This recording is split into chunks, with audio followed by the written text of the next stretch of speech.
Good afternoon, Ronnie. Today's lecture is about Pancasila as a philosophical system. It's always been fascinating to me how a set of principles can shape a nation's identity. What do you think about its dynamics? Good afternoon, Umar. Yes, I agree. Pancasila's dynamics are really interesting because over time it has adapted to the changes in Indonesian society.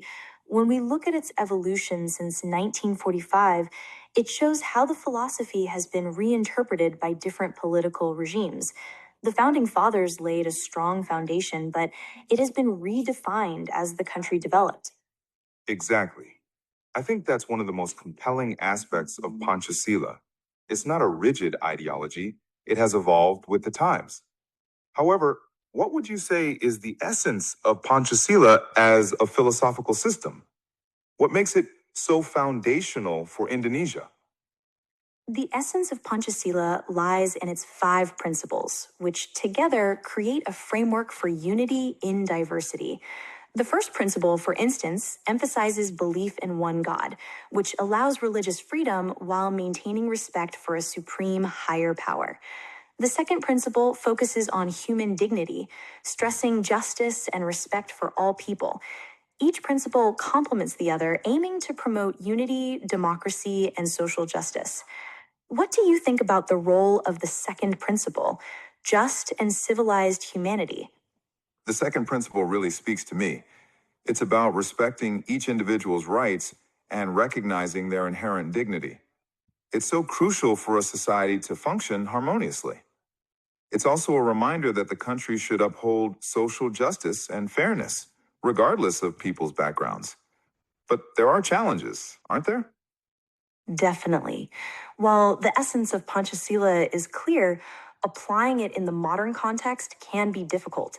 For example, one of the major challenges is the growing social and economic inequality in Indonesia. Panchasila's principle of social justice demands that we address these issues, but they persist despite the nation's efforts. There's also the issue of political manipulation. Panchasila has sometimes been used by leaders to justify political agendas, which dilutes its core values. I see what you mean. The interpretation of Pancasila can sometimes become too selective, depending on political needs. For instance, during the New Order era, Pancasila was often used to justify the regime's actions. And now, in the Reformation era, there are still challenges in ensuring that it serves all people equally. But globalization is also a major challenge. Indonesia is becoming more connected to the world, and some of the values of Pancasila might be at odds with global trends. Yes, globalization has introduced new perspectives and challenges.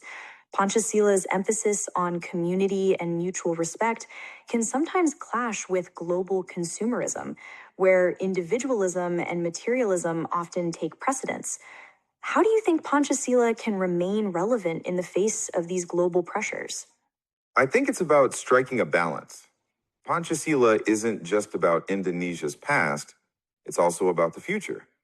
It must adapt to modern challenges while still preserving the values of unity, social justice, and democracy.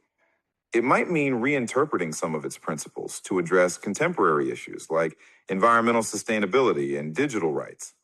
But at the core, it's about inclusivity and respect for human dignity.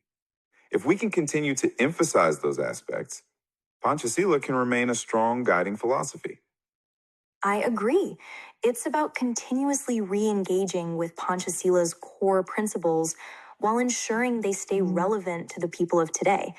The real challenge lies in applying those principles in practical, everyday contexts, especially in managing diversity and ensuring social justice for all. Exactly. Pancasila is more than just a political tool, it's a guiding philosophy. But for it to remain a living philosophy, it must continuously be questioned, applied, and reinterpreted. It's not just about preserving traditions, but ensuring that those traditions serve the well being of all Indonesians, today and in the future. Yes, and that's why understanding Panchasila as a philosophy system is so important. It's a living framework that can help navigate the complexities of modern Indonesia. Thank you for this insightful conversation, Umar. Thank you, Roni. It's always great to discuss such meaningful topics with you. Let's keep thinking critically about how we can contribute to the application of Pancasila in our society.